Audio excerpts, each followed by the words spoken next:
A silent bridge. I never knew what true connection meant until it was too late.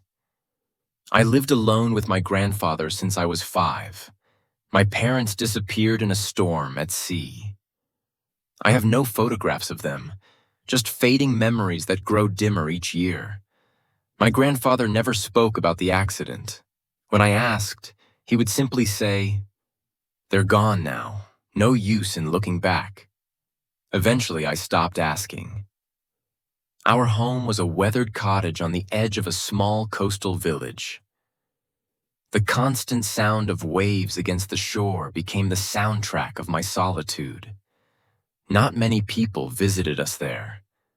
My grandfather was a boat builder. He spent long hours in his workshop behind our house, crafting beautiful vessels with his calloused hands. He would return after sunset, exhausted, eat his meal in silence, and retreat to his room. I learned to exist in the spaces between his presence. I found comfort in books and solitary walks along the shoreline. I watched the endless rhythm of the tides, finding peace in their predictable patterns. The quietness suited me. I avoided unnecessary conversation. At school, I was the outsider. While other teenagers formed groups, sharing secrets and creating memories, I remained apart. I completed my assignments diligently and left as soon as classes ended. Some tried to include me in their activities, but I declined their invitations. I had built walls too high to climb. My grandfather's words echoed in my mind. People are like the tide. They always leave. Don't count on them staying. His wisdom seemed unquestionable. He was the only constant in my life. Girls would occasionally approach me, curious about the quiet boy who never smiled. They would try to engage me in conversation, but I would respond with short answers and walk away. I observed how their friendships changed weekly, how their affections shifted like sand beneath the waves. Their emotions seemed shallow and unreliable. I convinced myself I was better off alone. I focused on my studies, then on work. I joined my grandfather in his workshop, learning to shape wood into vessels that would carry others away. The irony wasn't lost on me, but I never mentioned it. Our days followed the same pattern. Rise with the sun, work until dusk, minimal conversation over dinner, then separate ways until the next dawn. Life was predictable, uncomplicated. If I wasn't happy, at least I wasn't disappointed. I believed this was all there was to existence. I had accepted my isolation as inevitable. Then came the day that changed everything. It was an ordinary morning. The workshop smelled of fresh sawdust and varnish. The sound of sandpaper against wood created a gentle rhythm as I worked alongside my grandfather. We were finishing a small fishing boat, a commission from a local family. The bell above the door jingled, announcing a visitor. I didn't look up immediately, focused on smoothing a rough edge. "Excuse me? I was told you could help with a canoe repair?" Her voice was soft but clear, cutting through the workshop noise. I continued working, letting my grandfather handle the customer as usual. I felt someone watching me. When I finally glanced up, she was standing there, examining my technique with genuine interest. She had arrived with the morning light, her hair catching the sun through the windows. "Your grandfather said you're the expert on small vessel repairs," she said. I wiped my hands on my apron and glanced at the far corner where my grandfather had conveniently made himself busy with another project. "What's wrong with it?" I asked, avoiding her eyes. She described the problem, a crack along the hull, while I barely listened, just wanting to finish the interaction. I nodded and told her to bring the canoe tomorrow. I expected her to leave. She didn't.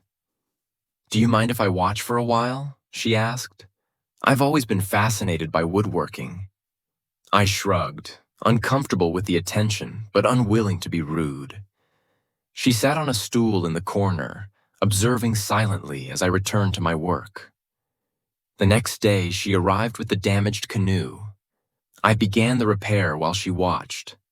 When she left, I thought that would be the end of it. But she returned the following day, without any pretense this time. She simply appeared at the doorway and asked if she could observe again. For days, this pattern continued. Sometimes she asked questions about techniques or tools. Sometimes, she just watched. My grandfather noticed and raised an eyebrow but said nothing. One evening, as I walked along the shore, I spotted her sitting on a large driftwood log, gazing out at the horizon.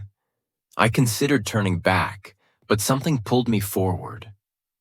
"Do you like the ocean?" she asked as I approached.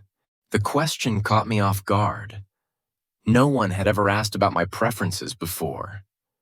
I nodded slightly. She didn't press for more. She just sat there, comfortable in the shared silence. It felt strange, but not unpleasant. I told myself she would grow tired of our quiet town, of the monotonous work in the workshop, of my limited conversation. But day after day, she returned. One morning, she brought coffee in 2 thermoses. She placed one near my workbench. "I thought you might like some while you work," she said. "I don't drink coffee," I replied, not looking up. She smiled. "Then I'll bring tea tomorrow." I frowned. "Why?" She looked at me thoughtfully. "Because everyone deserves a small kindness." I didn't respond, but I noticed my grandfather accepting his thermos with a rare smile. He seemed to approve of her, though I couldn't understand why. She began appearing in the evenings as well. Sometimes I would find her walking near the workshop, sometimes sitting by the shore. She never demanded conversation. She was simply present, like the constant sound of waves against the beach. I expected her to give up, to find someone more engaging, but her quiet persistence continued.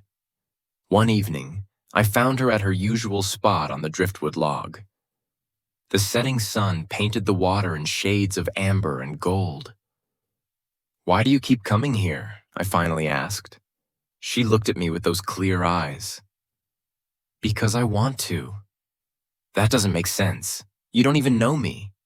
She tilted her head slightly. "Perhaps I know more than you think. You believe everyone eventually leaves, but I'm still here." Her words struck something deep within me. I couldn't respond.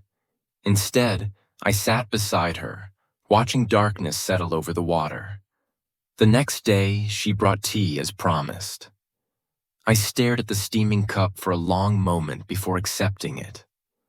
The warmth spread through my hands as I took a small sip. She smiled but said nothing. She didn't need to. Something was shifting inside me, like the tide changing direction. She became woven into the fabric of my days. Each morning, I found myself looking toward the door before she arrived. Each evening, I walked a little faster toward the shore, knowing she would be there. She spoke sometimes, but never too much. She never pushed me beyond my comfort. She was simply there, a steady presence I hadn't known I needed.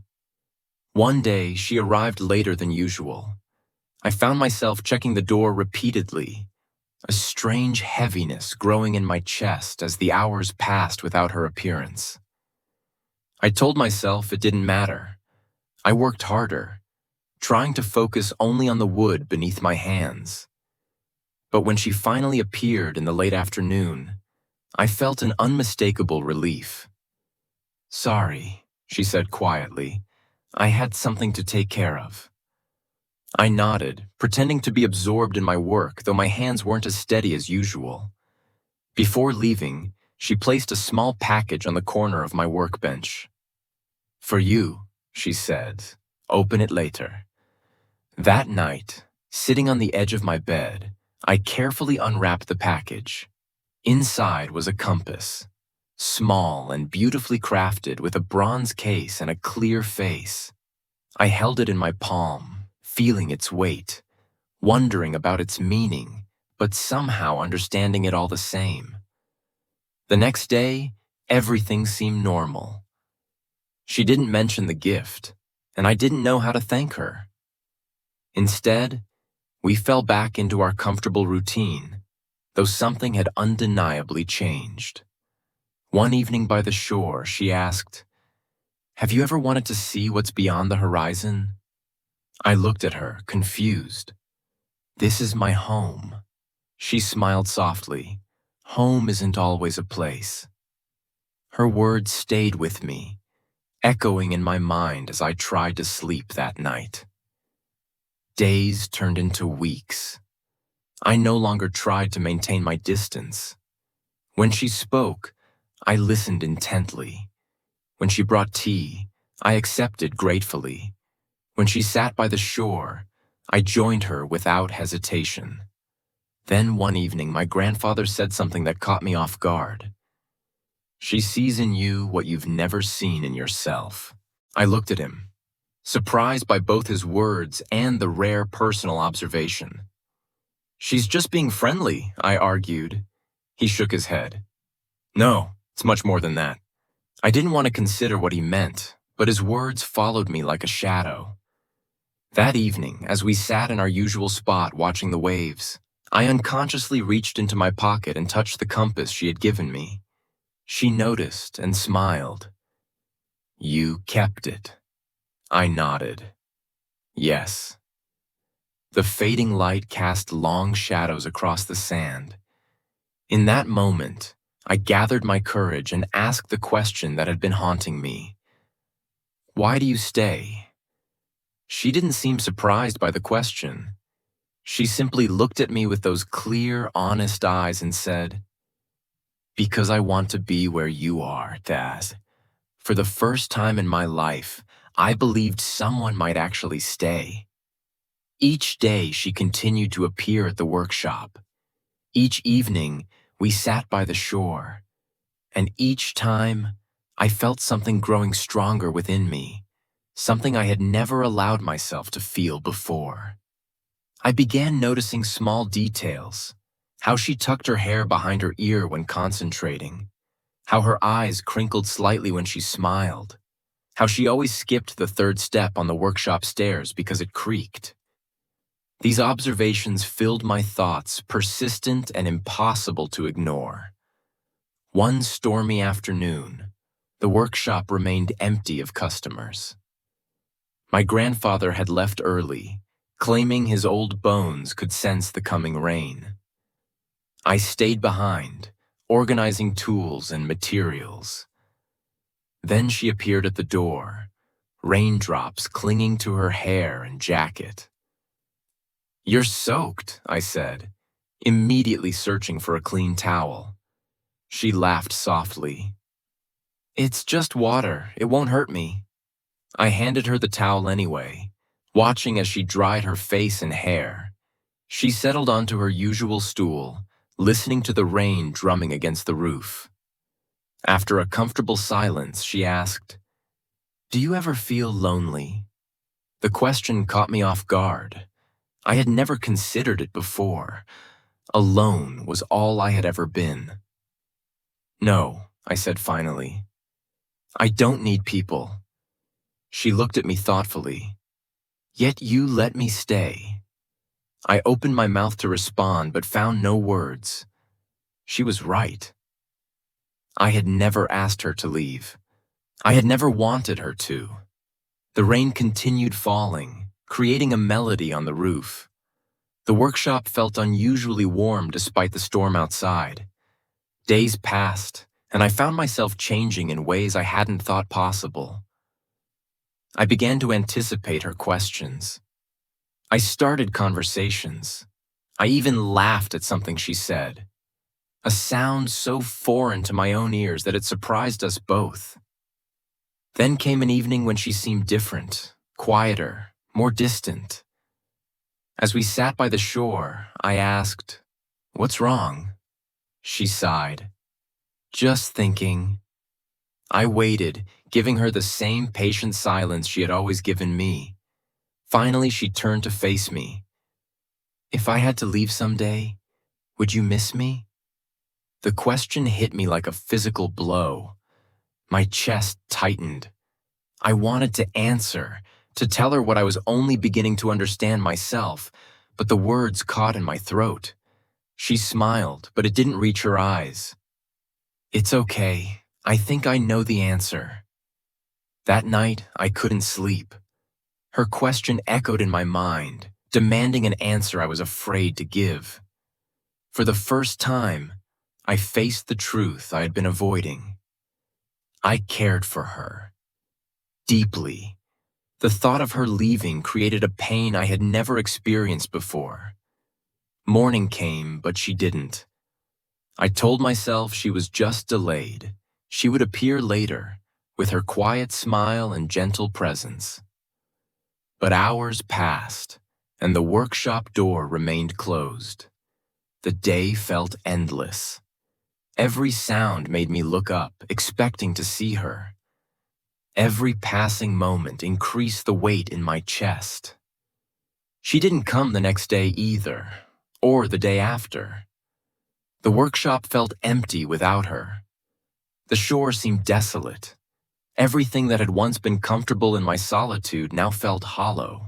On the third evening, I went to our spot by the shore, though I knew she wouldn't be there. The driftwood log was empty, the sunset colors less vibrant somehow.